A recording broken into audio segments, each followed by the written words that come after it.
Hello, my dear viewers, welcome to a new episode. In an interview with the writer of Sapiens, he suggested a hypothetical scenario, where a group of aliens visit the Earth 100,000 years ago, and bet on if they came back to Earth after thousands of years which species among the ones they see would be the most abundant on the planet. Here, most scientific answers would predict dolphins or huge elephants, where they're strong, smart, and cooperative animals. But after these 100,000 years, if we kept going with the scenario, and the aliens revisited, to see which of the species they bet on won, they would find the one dominating the planet is watching the show now. Who, abo mead? You, my friend. How did you dominate with your lousy score? Humans are on land, in sea, in air, and in space, or as the historian Paul Ward says that humans moved with the power of a horse from a country to another, and now they travel to planets by rockets of 160 million horsepower. From a power of a horse to a 160 million horsepower. The human domination on this planet is the big question of history. A question that many studies tried to answer, including a study by University of California, that found that man was exclusively in Africa around 200,000 years ago. But 100,000 years later, he started migrating to Asia, Europe, and others.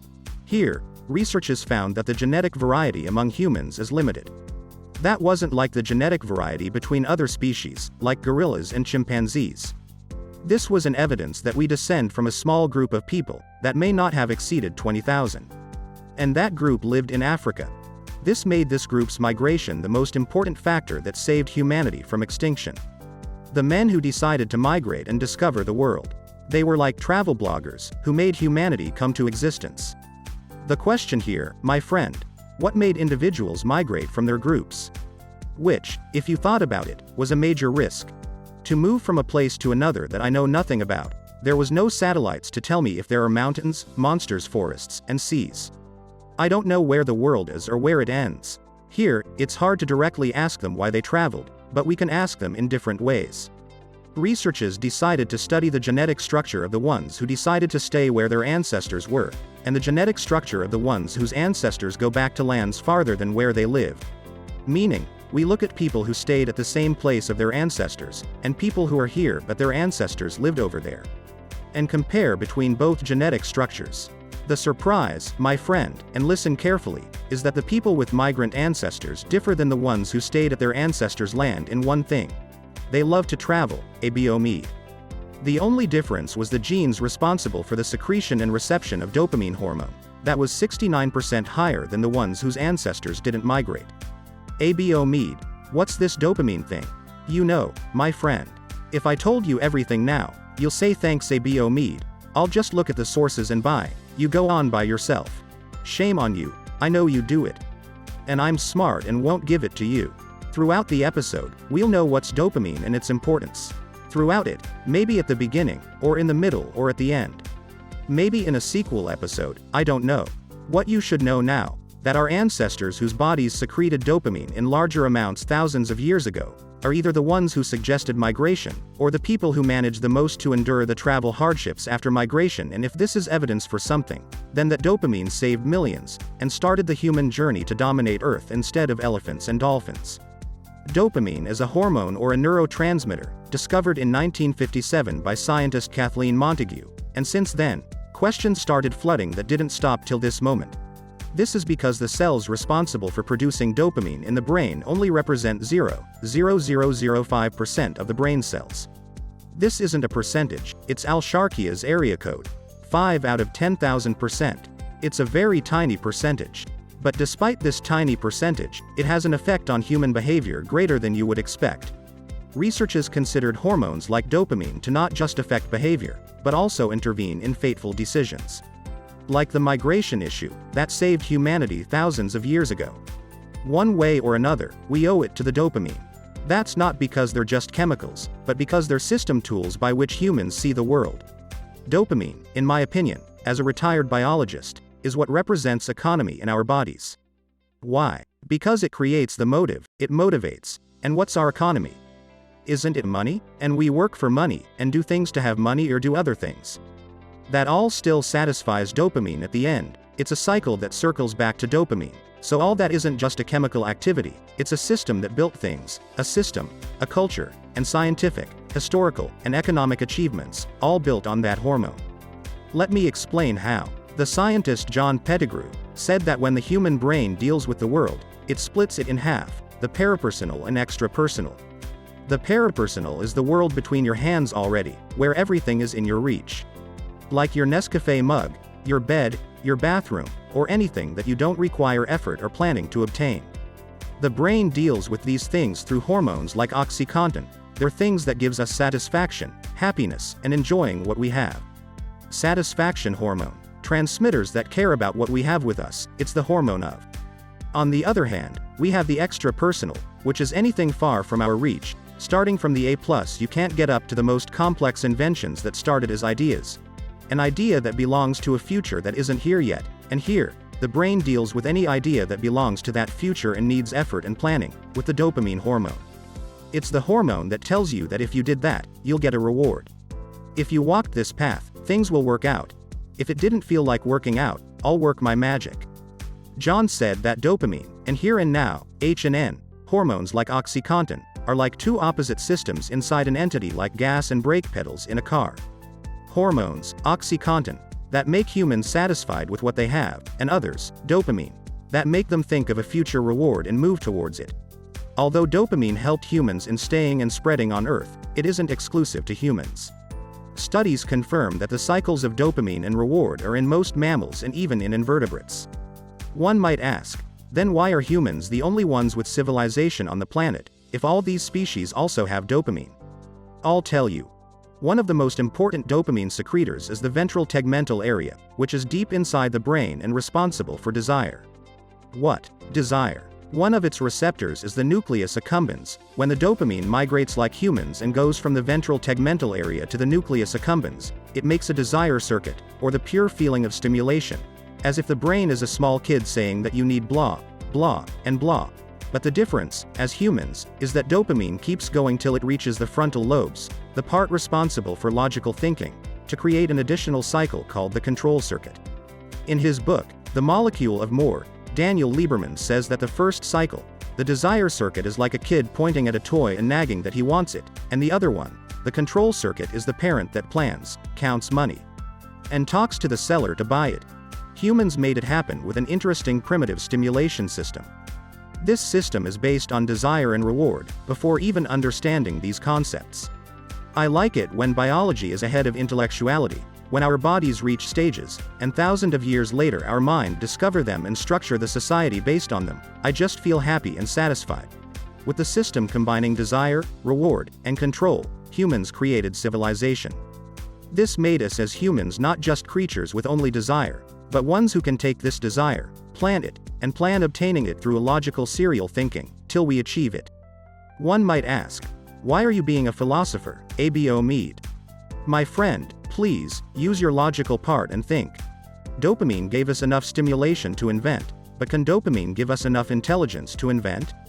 The chemist Auguste Kekule, when telling how he discovered the benzene ring, he said that he thought of all known ways of the shape where 6 hydrogen atoms can link with 6 carbon atoms, but he was desperate, and decided to sleep. When he slept, everything worked out. How? Abo Mead, in the dream. Yes. I didn't sleep well, Goodney.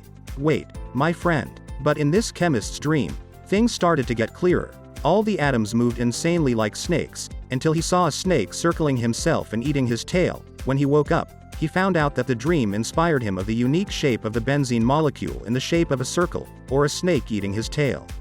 Oh, Abo Mead, wheel tank up? Wait. Don't, not now.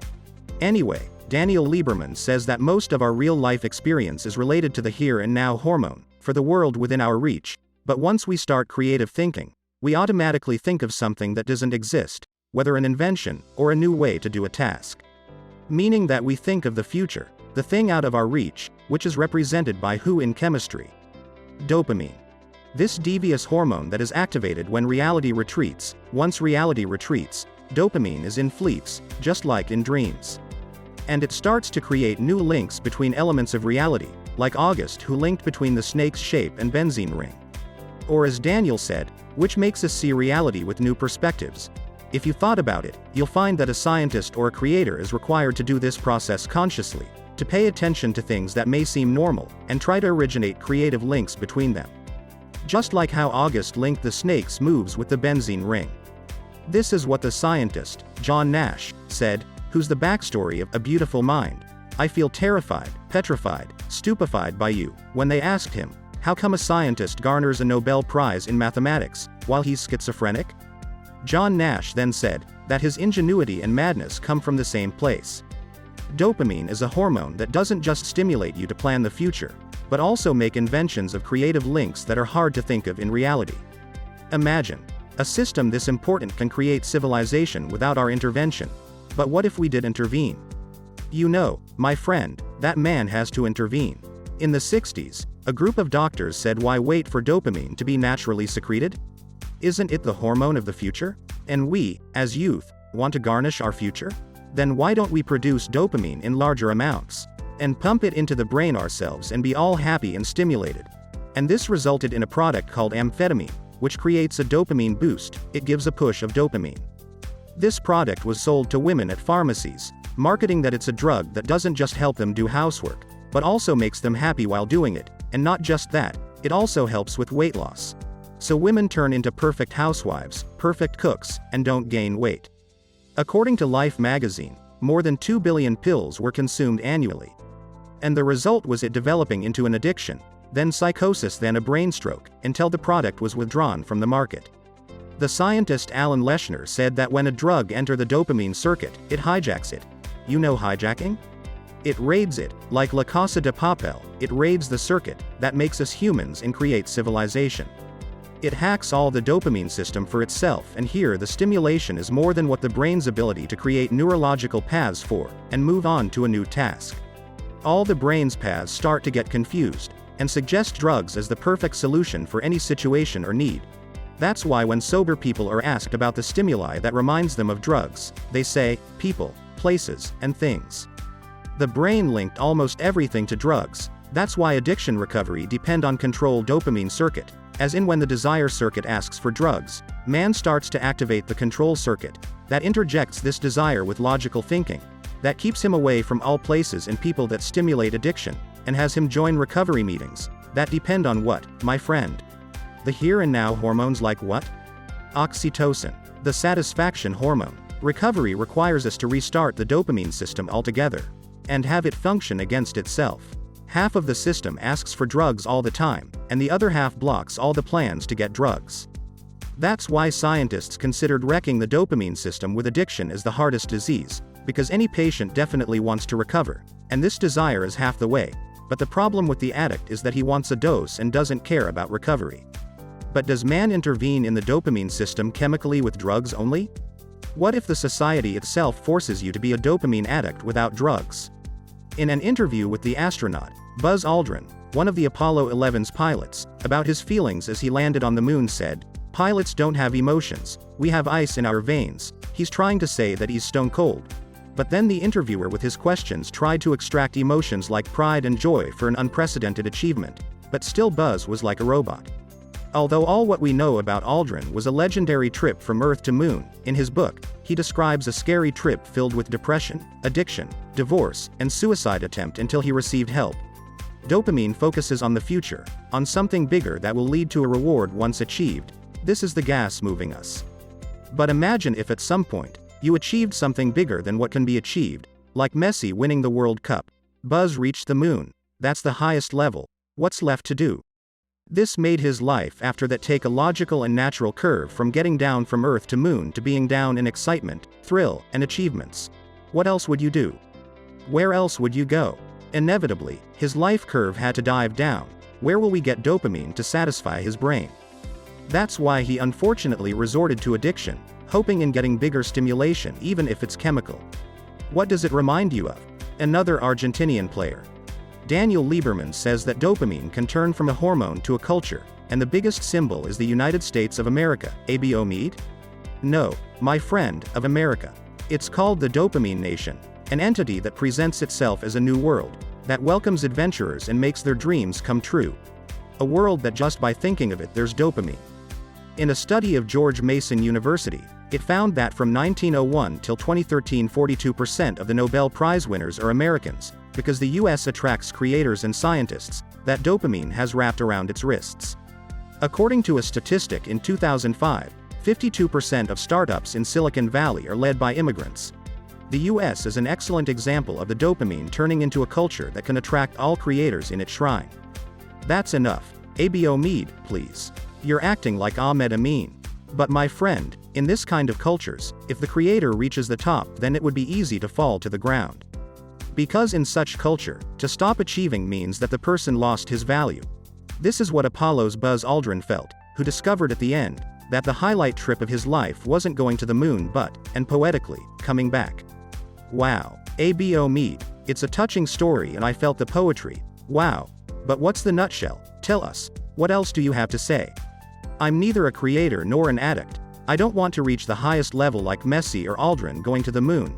My dreams are all simple, food to eat and clothes to wear. Isn't this Captain Gamal? I know, my friend, that I tired you and dragged you around, but now is time for the reward. The known philosopher, Slavoj Žižek, he probably keeps doing like this, said that when we love someone, we don't love them, but we love the mental image we have of them. You kept describing her as the moon's beauty, the sun, and the joy, and she's normal and you're normal too. Which is fine. We said so in a previous episode, it's okay. This is our main problem, the mental image we judge each other by, that is mainly based on expectations. And that's when the dopamine's best quality kick in, that its hormonal secretion is based on expectations. In an experiment by the scientist Wolfram Schultz, where he measured dopamine levels in monkeys' brains on their journey to look for food, he found that when they follow the lights and spot the food, dopamine levels are stimulated. However, when he redid the experiment, and the monkeys expected to find food, the dopamine decreased then stopped entirely. Here's the surprise, my friend. Dopamine release isn't a reward that the brain releases every time we experience something good like food. It's actually released during the reward prediction error. This occurs when we expect something to happen in the future, but it doesn't happen, and what actually happens is better than we expected. Like monkeys. In the experiment, I mean. When they opened the boxes and found food, the dopamine then was released to notify the brain and say, wake up. We found a reward. Let's create a neural pathway to remember it. Go ahead. One neural pathway here, please. They opened the box, found food and were happy. Once this neural pathway is created, the process is now expected. Here, the dopamine decides to say goodbye and leave. It's expected now, so my job is done. Here, we ask a very important question, the one that Hamada Hellel asks when he says, why do good things never last forever? Which is answered by the anthropologist Helene Fischer. In a daydream-like answer, she says that love, for example, is seen as passionate love at the beginning. Strong emotions. The brain releases high levels of dopamine to alert you to a possible pleasant thing. This woman is your new partner, she's the one. However, this stage according to Fischer doesn't exceed 12 to 18 months. Now you know how long your relationships might last. Then, the relationship goes stale. The brain now knows the partner and everything about them, and is not impressed anymore. Many people, my friend, feel that way after their first year of marriage. Some of them start to blame their partners. Meanwhile, Helen says that this is the normal process for all human relationships. The partner isn't the reason. It's the dopamine. It stayed for 12 months and left. Someone might say, Abo Mead, what you're saying means that love for us only lasts 1 year. Here, my friend, we go back to the beginning of the episode. Fischer says that the person, at that time, has to switch to the oxytocin, the satisfaction. Yes, this changes his high expectations for his partner into compassionate love. Helen says that the ability to find love is different than the ability to keep love. Love, at a certain moment, turns from an event that rocked and changed your life, into an experience familiar to you, that just needs some satisfaction and effort from you, to be happy with what you have. Let me tell you, my friend, an important line to post on your Twitter. Your ability to find love is far different than your ability to keep it. Some people fail to do that switch in the right time. They couldn't go back to the here and now experience. That's the reason why many relationships fail, because people put too much expectations on it. Everyone looks for a new partner to feel dopamine again and find a new adventure. I now know the answer to Amr Diab's puzzling question. Why, my heart, do you love someone new every day? Amr Diab, my friend, doesn't have the here and now experience hormone. Abo Mead, he might get upset by this. The people who love someone new every day are called dopaminergic personalities, or people who need high levels of dopamine. They can't switch at the right time. That makes them fit to migrate to save the world or take risks. However, they are also destructive personalities on an emotional level, not only to the people around them, but also to themselves. The dopamine without the switch that controls it could make a person live, but only in the future, in a world full of inventions that could change everyone's lives, but it always disconnects him from reality. The outcome is that you could be a genius, but you can't fall in love. At the end of the book, The Molecule of More, the molecule that helps save human lives from extinction and building civilizations, the writer asks, will dopamine destroy the human race? The dopamine, my friend, is like a car that you're pressing down on its gas pedal without any brakes. That sends you further than any other car, because you never stop. However, not stopping has a price, which is not enjoying the view. Just like the movie, Cars. Dopamine is only a method to help us win. And the more we win, the more we want. That's why he called it the molecule of more. Humans no longer see dopamine as a way to succeed and develop, and see it a goal. It turned from means to an end. That's the addiction circuit that we explained, but without drugs. We are stuck inside a loop, always asking for more. More technological advancements, more relationships, and more feelings of future rewards. We're not so different than our ancestors. We're just like them, on a fishing trip, but the difference is that our trip never ends. We're the fisherman and the prey. The prey that never stops running. The hormones don't control us. And it also isn't a verdict carved into our genes and behaviors. However, it could make you feel happy and rewarded towards wrong decisions, and push you to continue. When sometimes the right thing is to change your decisions and mindset. Rushed decisions and mindsets turned a chemical reaction to a title of success, and any other as a title of failure. My friend, you could harness your expectations, you could move your foot off the gas pedal, and realize that sometimes now is more important than tomorrow. Realize balance. If the balance doesn't occur, that speeding car will crash. Hopefully not, my friend. That's it, I don't want you to crash. I want you to check the old episodes and the new ones, look at the sources, and subscribe if you're on YouTube.